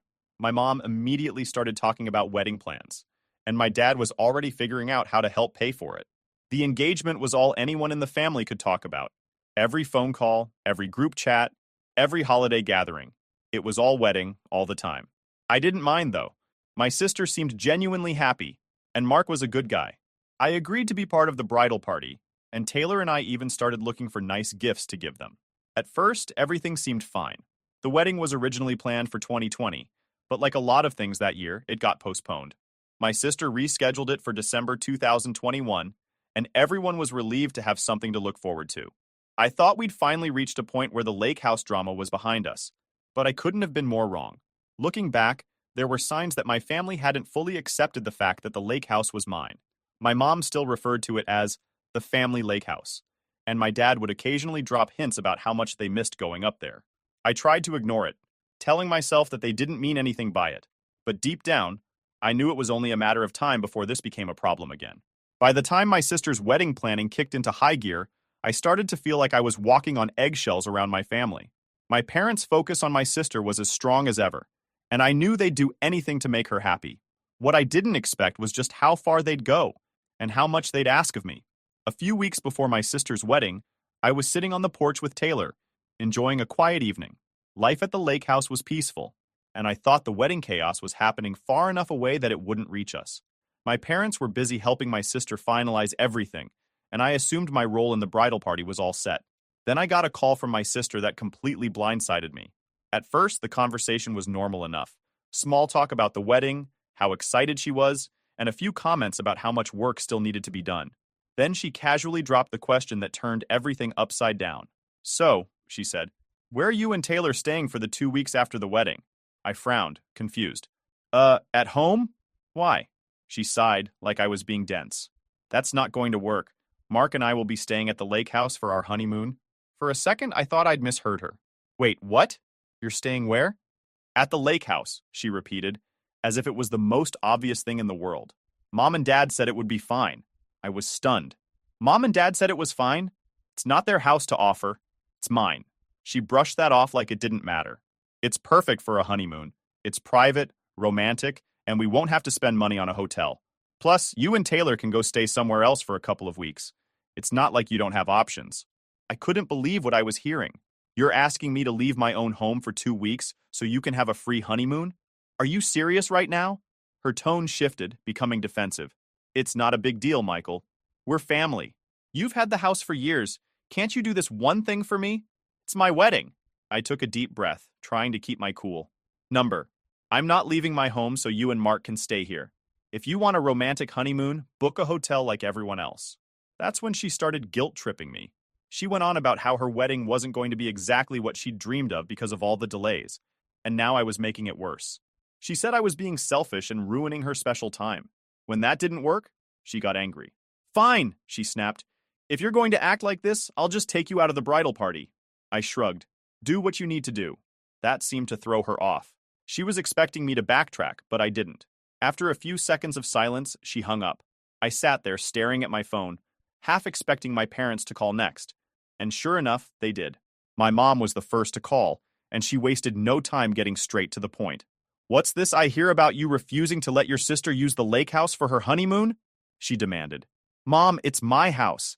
She didn't even ask me. She just assumed she could stay here. That's not how this works. It's the family lake house," she snapped. "We've always shared it, and it's not like you'd be giving it up forever. It's just 2 weeks. Why are you being so difficult?" I could feel my frustration building. "It's not the family lake house anymore. You sold it to me in 2017, remember? I paid for it, and I've been living here ever since. You can't just decide who gets to stay here." "She's your sister, Michael," my mom said, her voice dripping with disappointment. "She didn't get the wedding she wanted, and now you're ruining her honeymoon too. Don't you want to make her happy?" "No, Mom," I said firmly. "I don't think it's my responsibility to give up my home so she can have a free honeymoon. That's insane." She didn't have much to say after that, but I could tell she was fuming. She hung up, and a few hours later, my dad called. His approach was less emotional, but just as frustrating. "Michael, your mom and I think you're making a mistake," he said. "This is about family. Your sister deserves this after everything she's been through. Dad, I've already done plenty for her, I replied. Do you remember why you sold me the house in the first place? It was to pay for her college tuition. I've already helped her more than enough. That was years ago, he said, brushing it off. This is different. It's her wedding. You're not going to let her down over something as small as this, are you? Small? You're asking me to leave my own home for 2 weeks. That's not small, Dad. That's a huge ask, and it's completely unreasonable. He sighed heavily. I just don't understand why you're being so stubborn about this. At that point, I was done. I'm not being stubborn. I'm setting a boundary. This is my home, and I'm not letting anyone tell me what to do with it. The next day, my sister texted me to let me know I was officially uninvited from the wedding. She accused me of being selfish and trying to ruin her happiness. According to her, I was the reason she couldn't have the honeymoon of her dreams. I didn't bother responding. What was the point? She'd made up her mind, and nothing I said was going to change it. Taylor was just as frustrated as I was. I don't understand how they don't see how ridiculous this is, she said. It's your house. You shouldn't have to explain yourself. She was right, but that didn't make it any easier. My parents kept calling, alternating between guilt-tripping and outright shaming me. They made it clear that they thought I was in the wrong, and nothing I said could convince them otherwise. It was exhausting, but I refused to back down. I wasn't going to let my family guilt me into giving up my home. The days following my sister's announcement that I was uninvited from her wedding were tense, to put it lightly. It wasn't just the silence from her that got to me. It was the barrage of calls and texts from my parents. They seemed determined to break me down, hammering the same points over and over like a broken record. According to them, I was selfish, inconsiderate, and worst of all, a bad brother. Every time my phone buzzed, I felt my blood pressure spike. My mom's messages were the worst. She would start with something like, "I'm so disappointed in you," and then launch into a guilt trip about how my sister had already been through so much with the delays to her wedding. It always ended with some variation of, "Can't you just do this one thing for her?" My dad wasn't much better. He left a voicemail one evening that nearly made me throw my phone across the room. "Michael," he said in his most serious dad voice, "this is about family. Your sister deserves to have her special moment, and you're the one standing in the way. I hope you think long and hard about what kind of brother you want to be." I didn't bother calling him back. I was too angry to have a productive conversation. Instead, I vented to Taylor. "They're acting like I'm the villain in all of this," I said, pacing the living room. "They don't care that I've already sacrificed for her. They don't care that this is my house. All they care about is making her happy, no matter what it costs me." Taylor nodded sympathetically. "It's not fair," she said. "You've done more than enough for your sister. They can't keep asking you to give up more. At some point, they have to respect your boundaries." She was right, of course, but that didn't make it any easier to deal with. I was caught between wanting to stand my ground and feeling like the bad guy for upsetting my family. It didn't help that my sister was playing the victim, posting cryptic messages on social media about how her special day was being ruined by selfishness. In the middle of all this, I got a call from my Aunt Carol, my mom's sister. She's always been the more grounded one in the family, and I hoped she might offer some perspective. After a few minutes of catching up, she said, "So, I hear there's some drama going on with the wedding." I laughed bitterly. "You could say that. I told her everything. How my sister wanted to use the lake house for her honeymoon, how my parents backed her up without even asking me, and how it all spiraled out of control when I said no. I didn't hold back, venting about the entitlement and the constant guilt tripping from my parents. When I finished, there was a long pause. Then Aunt Carol said, "Michael, I'm going to be honest with you. Your parents are way out of line here. That house is yours. You paid for it. They have no right to treat it like a family freebie just because it used to belong to your grandparents." Hearing her say that felt like a weight off my shoulders. For weeks, I'd been drowning in guilt, questioning whether I was the one in the wrong. But here was someone in my family who actually understood where I was coming from. "I've been trying to explain that to them," I said, "but they just don't listen. They keep acting like I owe my sister this one thing, even though I've already done plenty for her." "You don't owe her anything," Aunt Carol said firmly. "Your parents have always babied her, and this is the result. They've set her up to expect the world on a silver platter, and now they're upset because you're not playing along. That's not your problem, Michael. Stand your ground." Her words gave me the clarity I needed. For the first time in weeks, I felt like I wasn't crazy for standing up for myself. My parents and sister could throw all the tantrums they wanted. I wasn't going to budge. The wedding came and went, and as expected, I wasn't there. My parents didn't reach out, and neither did my sister. I saw a few photos on social media, and it looked like a beautiful ceremony. My sister was beaming, and my parents looked proud but tired, probably from all the stress they'd been under. A small part of me felt sad about missing it, but mostly I felt relieved to have avoided the drama. Taylor and I spent that weekend at the lake house, enjoying the quiet. We went out on the lake, cooked a fancy dinner, and watched a movie together. It was simple and relaxing, exactly what I needed after weeks of tension. For once, I didn't feel like I was walking on eggshells around my family. A few days after the wedding, my mom called. I let it go to voicemail, not ready to deal with whatever guilt trip she had planned. When I finally listened to the message, it was exactly what I expected. She sounded sad, almost defeated. "Michael," she said, "we missed you at the wedding. Your sister's still upset, and I don't know if things will ever be the same between you two. I just hope you realize how much this has hurt her. And us. We raised you to care about family, and this isn't the Michael we know." I deleted the message without responding.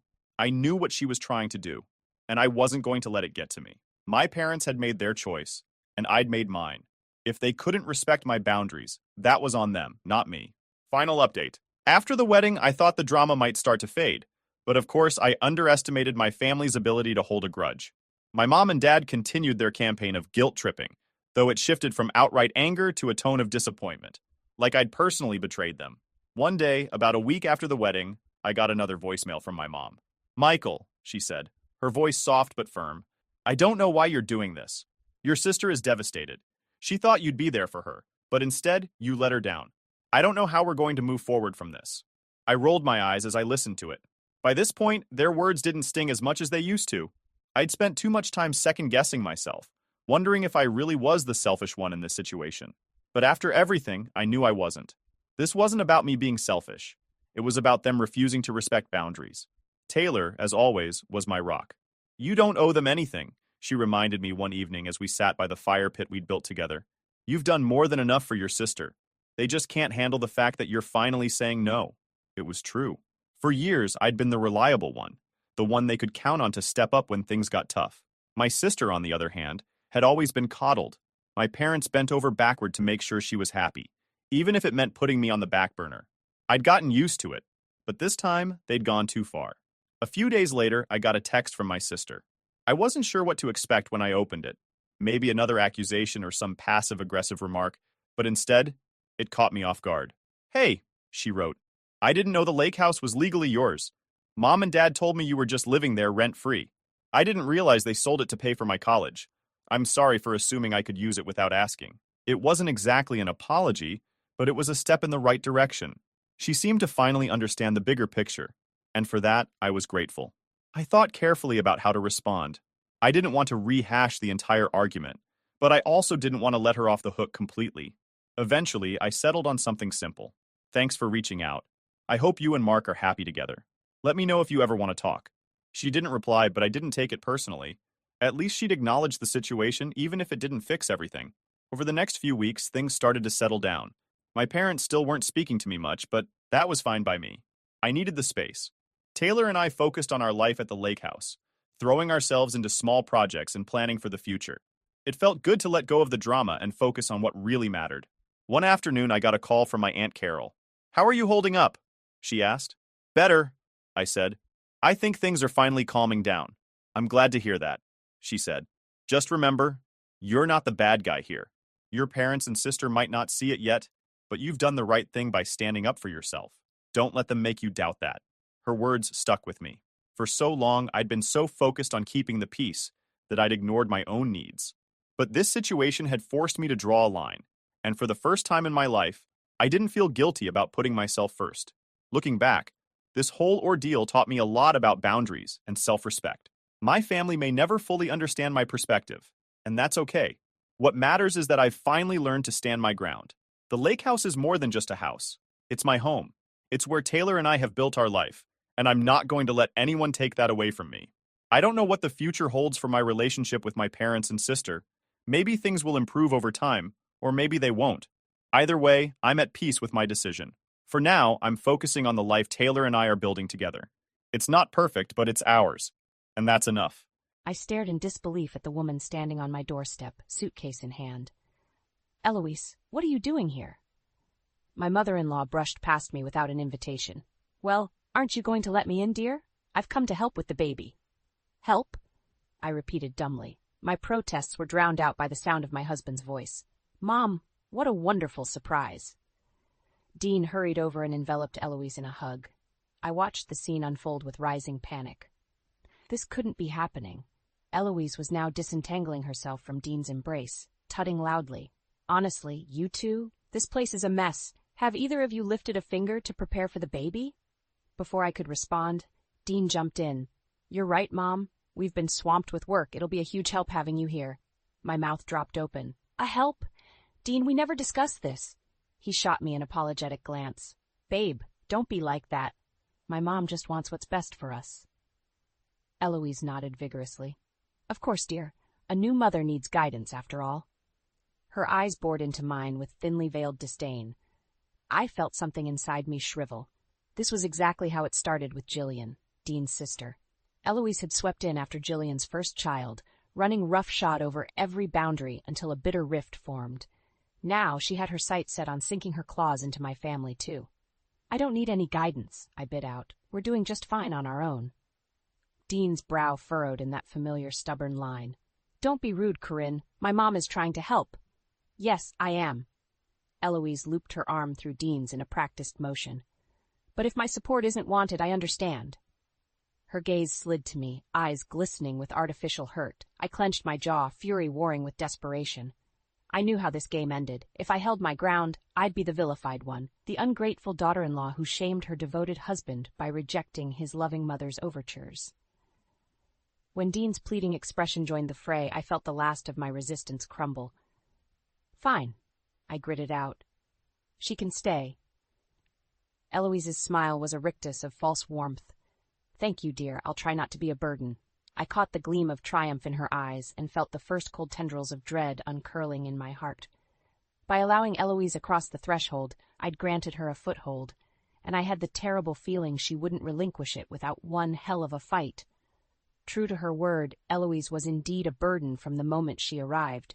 Within days, she had critiqued everything from my housekeeping to my wardrobe. "Really, Corinne, you're going to wear that? It does nothing for your figure." She clicked her tongue in disapproval as I pulled on a loose maternity top. Dean, ever the peacekeeper, tried to intervene. "Mom, lay off." "Corinne looks great." But Eloise merely waved him off. "Of course you'd say that, dear, but a mother needs to speak some hard truths sometimes." Her eyes bored into me again with that familiar disdain. I bit back the urge to snap at her, knowing it would only make me the vilified one in Dean's eyes. I felt the old anger and hurt churning in my gut, the same volatile stew I'd fought so hard not to inflict on my own mother. The final insult came a few days later when I caught Eloise clearing out space in the nursery closet. "What are you doing?" I demanded, my tenuous hold on civility fraying. Eloise didn't even turn around. "Just making room for a few necessities, dear.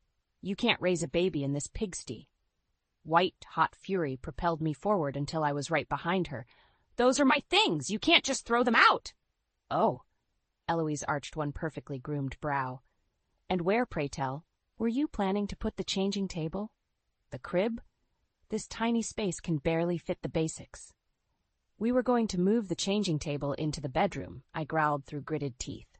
Eloise tutted again, that same infuriating noise. "Don't be ridiculous. You'll both need your rest. Keeping the baby in your room will only lead to squabbling and sleep deprivation." "It's our baby." The words burst from me like shrapnel. "We'll raise it how we see fit." In an instant, Eloise's expression shifted from feigned concern to cold disdain. "Is that so? From where I'm standing, you're the one acting like a child, dear." My hands clenched into fists, barely resisting the urge to lash out physically. Before I could retort, the sound of Dean's footsteps reached my ears. I watched helplessly as Eloise smoothed her face into a mask of serene innocence. When Dean entered, I fought to keep my composure. "Your mother is throwing out our things." "What?" Dean's gaze swiveled between us, plainly bewildered. "Mom, what's going on?" "Nothing, sweetie." Eloise was the picture of aggrieved gentility. "I was merely trying to make some space, but if Corinne would rather the baby sleep in squalor—" "That's not what I said." I could hear the shrillness in my own voice. Dean held up his hands in a placating gesture. "Hey, let's all just take it easy, okay?" The sickly sweet smile was back as Eloise laid a hand on his arm. Of course, honey, you know I only want what's best for you both. In that moment, I saw it all too clearly. Her maddening gaslighting, her manipulation of Dean's emotions to undermine me. Her flagrant disrespect for any boundaries I tried to set. This was why Jillian's family had cut ties.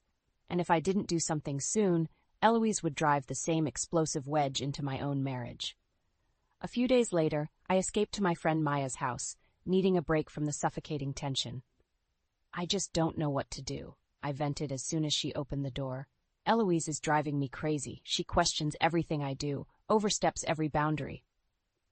Maya ushered me inside, her expression one of sympathy. That's awful, Corinne. Why don't you just kick her out? I've tried. I sank onto her sofa with a groan. But Dean refuses to see how toxic she is. He's completely under her spell. Shaking her head, Maya sat beside me. Men can be so oblivious when it comes to their mothers. Have you tried talking to him again? Yeah, and it's always the same thing. She means well, Corinne. Don't be so hard on her. I threw up my hands in frustration. Meanwhile, Eloise acts like a sweet little angel whenever he's around. That manipulative witch, Maya muttered. I nodded miserably. Exactly. And the worst part is, she's already turning this pregnancy into a total nightmare. Can you believe she invited people over for some stupid baby prep party without even asking me? Maya's eyes widened. She didn't. Oh, she did. My jaw clenched at the memory. Just barged into the kitchen, announcing it like it was a done deal. I've invited the Hendersons and the Wilsons to come over this Saturday to help get things ready. Maya shook her head slowly. That's a major violation of privacy, not to mention safety concerns with strangers in your home. Tell me about it, I laughed bitterly. When I tried protesting, Eloise turned it around like I was the rude one, putting up roadblocks instead of embracing the village that was coming together for us. That's insane. Maya's eyes flashed with anger. She can't just appropriate your pregnancy like that. According to her, she absolutely can. When Dean backed her up on it, I trailed off, feeling defeated all over again. Maya's hand found mine, giving it a comforting squeeze. Hey, you can't let her get away with steamrolling you like this. That's exactly what she wants. Her words struck a chord. Eloise did want to dominate me, to usurp control over every aspect of my life under the guise of helping. Anger flared in my chest, burning away the hopelessness. You're right, I said, jaw set with new determination. I can't just roll over for her insanity. Enough is enough. Maya grinned fiercely. So what's the plan? 100 possibilities flickered through my mind, each more outrageous than the last. But one in particular made me pause. A half-formed scheme taking root. Actually, I said slowly, I might have an idea. A few days after my visit with Maya, the final straw came in the form of a shattered vase. I returned home from running errands to find Eloise rummaging through my closet again. Clothes and shoes were strewn everywhere. What the hell is going on here? I demanded, hands clenching into fists. Eloise didn't even turn around. Such language, Corinne. Hardly befitting for a mother. Befitting? I echoed, anger making my voice tremble. How about basic privacy and respect? That got her attention. Eloise swiveled to face me, mouth pinched in displeasure. Don't be so dramatic, dear. I was merely trying to clear out some space. By destroying my closet? Those are my things. Clutter and chaos, more like. She sniffed disdainfully. You'll thank me once the nursery is ready. Something inside me snapped at her sheer entitlement. Get out, I bit out through gritted teeth. Get out of my house right now. Eloise's eyes went wide with unconvincing hurt. Corinne, surely you don't mean... I mean it, I overrode her sharply. You've overstayed any welcome you might have had. Pack your things and leave. For a moment, she seemed taken aback by my vehemence. But her recovery was swift, lips curling into a disdainful smile. You poor, deluded girl. You honestly believe you have any authority here? Her tone was laced with patronizing pity. This is my son's home, and whether you like it or not, I'll always have a place in it. White-hot fury lanced through me. Before I could retort, the sound of shattering glass rent the air as my foot knocked over a vase. Eloise's hand flew to her mouth in theatrical dismay. You clumsy child! Those were antique Venetian, you foolish girl. I opened my mouth, any remaining respect I'd harbored for this woman withering on my tongue. But it was Dean's voice that cut through the tension. What's going on? I heard a crash. He took in the scene with bewildered eyes, the clothes strewn everywhere, my flushed cheeks, Eloise's look of carefully crafted dismay. Before I could say a word, she pounced. "Oh, sweetie, it was simply dreadful. I was only trying to help organize a bit, and Corinne just flew into a rage." "What?" I choked out. "That's not shattered that priceless vase your grandmother left me in a fit of uncontrolled temper." Eloise went on, tears welling artfully in her eyes. "I did not." I turned desperately to Dean. "She was going through my things again without permission." But the damage was done. Dean's expression was a kaleidoscope of conflicting emotions, disappointment, anger, hurt, all directed at me. "That's enough," he said lowly. "We'll discuss this later. Mom, why don't you go lie down?" With a tremulous sob, Eloise nodded and exited the room. I was left alone with Dean, suddenly bone-weary under the weight of his stony glare. "Well?" he prompted after a stilted silence. "What do you have to say for yourself?" I opened my mouth, 1,000 recriminations on my tongue. But in that moment I knew no defense would be enough to sway him. Dean was too entrenched in his blind support of his mother. My shoulders sagged in defeat. What was the point of fighting a war I couldn't win? That night, as I lay awake in bed, the first flickers of another strategy began taking shape. If shouting matches and explosive confrontations failed, perhaps a more subtle approach was needed. Eloise wanted to undermine me? Well, two could play at that game.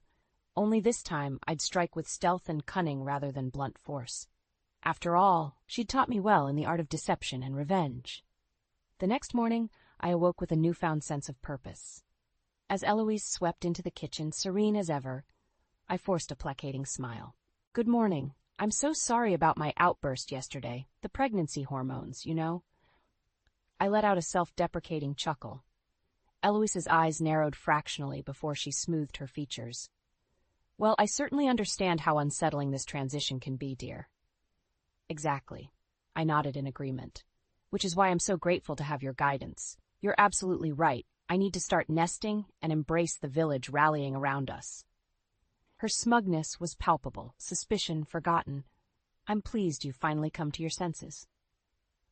Over the next few days, I played the part of the reformed, compliant daughter-in-law to perfection. When Eloise criticized my cleaning methods, I listened meekly. As she reorganized the house to her liking, I uttered not a word of protest. All the while, I began piecing together my real plan.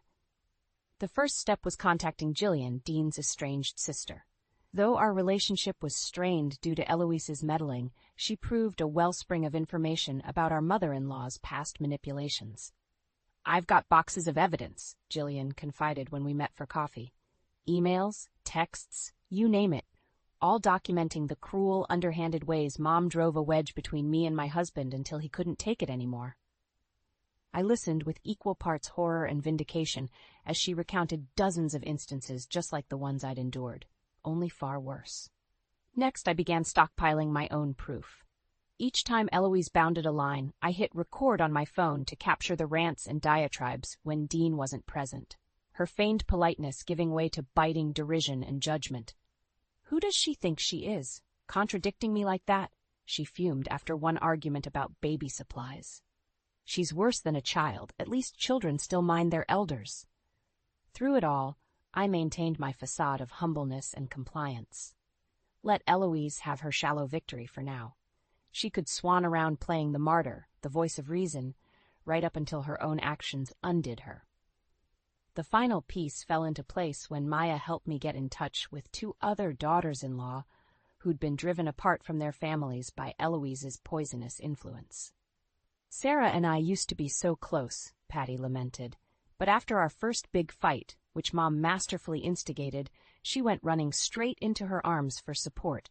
I never stood a chance against that emotional blackmail."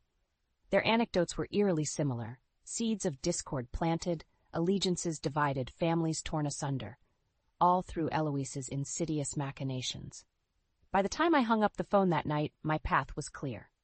If this was the only way to wrest back control, to protect my family from the toxicity Eloise represented, then so be it.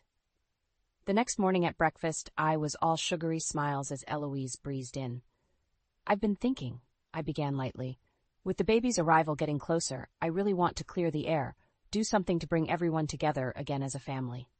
Eloise paused mid-sip of coffee, intrigued by my uncharacteristic olive branch. "Oh, what did you have in mind, dear?" My lips curved into a smile that held no warmth. "A family dinner, actually. I think it's time we all had a long, overdue discussion about the future." The night of the family dinner, I was near vibrating with nervous anticipation. Despite my outward calm, it took every ounce of effort to keep my hands from shaking as I set the table. Right on schedule, the doorbell rang. I pulled open the door to find Jillian shifting awkwardly on the front step, her husband Rick beside her. "Thanks for coming," I murmured, ushering them inside. Jillian's expression was tight, her gaze flicking around like a trapped animal. "You're sure about this, Corinne?" Before I could respond, Maya arrived with Patty and Sarah in tow. A chorus of startled greetings filled the air as Eloise swept in from the kitchen. Well, what an unexpected reunion. Her eyes danced between the assembled families, mouth curved in a politically bland smile. "How lovely to have you all here." The calculated pleasantry grated, threatening my hard-won composure. I could see Jillian tense beside me, no doubt reading the same insincerity. Thankfully, Dean chose that moment to join us. "Hey, everyone's here. Should we get started?" I forced a bright smile. Actually, I thought we could wait for the final guests to arrive. Right on cue, the doorbell rang again. This time it was the Conway family, former in-laws who had cut ties with Eloise over a decade ago after an epic blowout regarding their grandchildren. Complete silence reigned as Eloise registered their presence, a muscle twitching in her artificially smooth cheek. "Judith, Thomas, how unexpected." Judith offered a tight smile that didn't reach her eyes. "Really, Eloise? After all you've put our family through, you can't fathom why we're here." For the first time, I detected a flicker of unease in Eloise's perfectly cultivated mask, but her recovery was as swift as ever, the sickly sweet smile reappearing. Now, let's not let old grudges spoil the evening." "Cut the crap, Mom," Jillian suddenly burst out.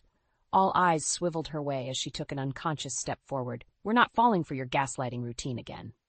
Eloise's expression shuddered, eyes glinting with cold fury despite the saccharine tone. "Jillian, darling, whatever are you? You manipulative, lying witch." It was Patty who exploded next, all her grievances bubbling over.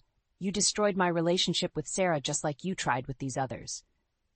The room erupted into a maelstrom of shouting voices, accusations flying, tempers flaring, decades of bitterness and pain unleashed. Through it all, Eloise stood ramrod straight, eyes blazing, veneer of civility disintegrating. At some point, Dean's voice cut through the chaos. "Enough! What the hell is going on here?" An eerie hush followed his bellow. I could see the stunned hurt writ across his features as the reality of the situation dawned. My mouth was dry as chalk, but I knew this was the moment. Reaching into my pocket, I pulled out my phone and met Eloise's gaze steadily. "You might want to have a seat for this."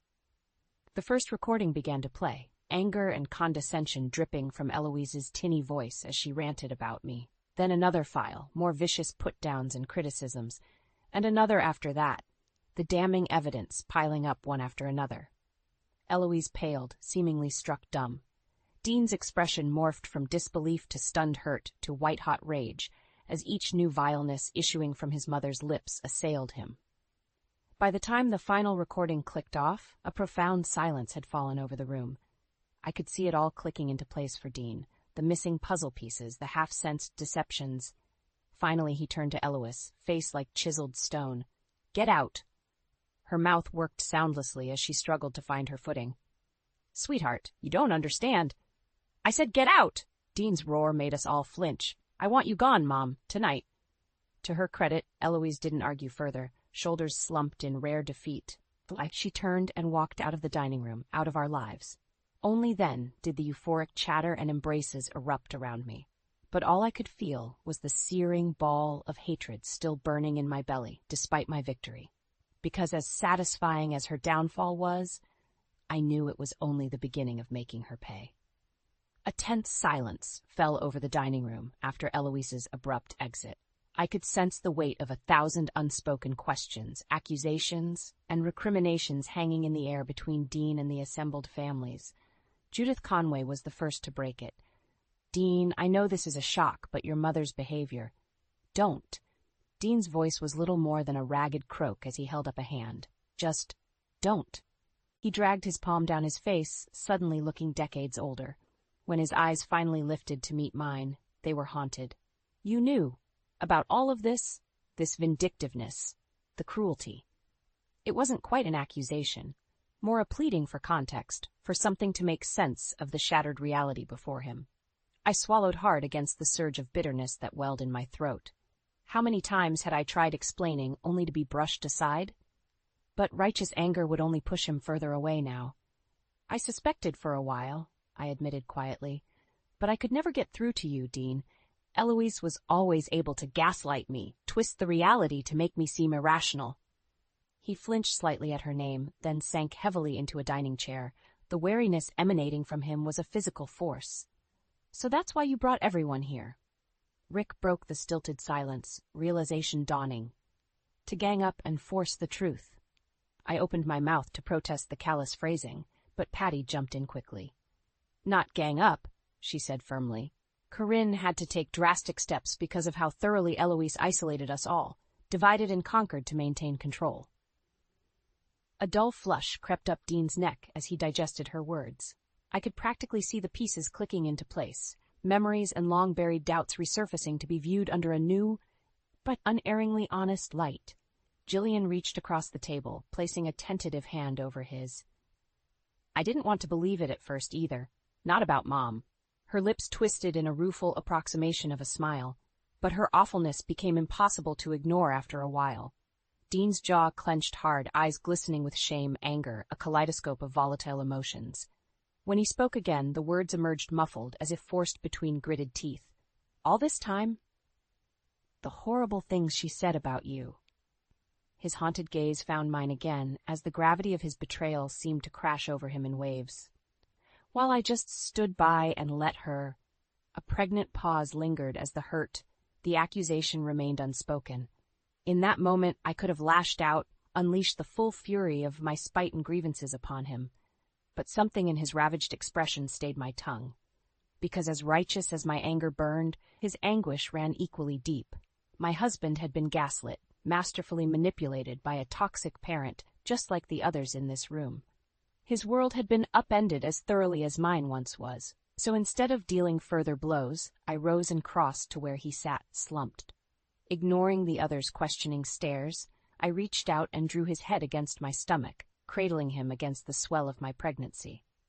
It's going to be okay, I murmured, feeling his ragged breaths against my abdomen. We're going to be okay. Dean stiffened for a moment, then seemed to melt into my embrace like a marionette with its strings cut. I stroked his hair lightly as his shoulders began to shake with silent sobs, offering him this rare shelter and solace. This was a new beginning, I realized. One built on a foundation of brutal truth, but truth nonetheless. Whatever came next, we would face it together as partners rather than adversaries. The cycle of toxicity and deception was broken. That night, as we fell into an exhausted sleep tangled in each other's arms, I understood the true cost of vengeance was not violence or hatred, but mercy. Mercy hard-won and bestowed upon the humbled. Only then could the past be laid to rest, making way for a brighter future. In the weeks after Eloise's banishment, an uneasy calm descended over our household. Dean and I walked on eggshells around each other, both still processing the cataclysmic shift in our reality. He spent long hours at work, as if immersing himself in familiar routines could undo Eloise's ruinous legacy.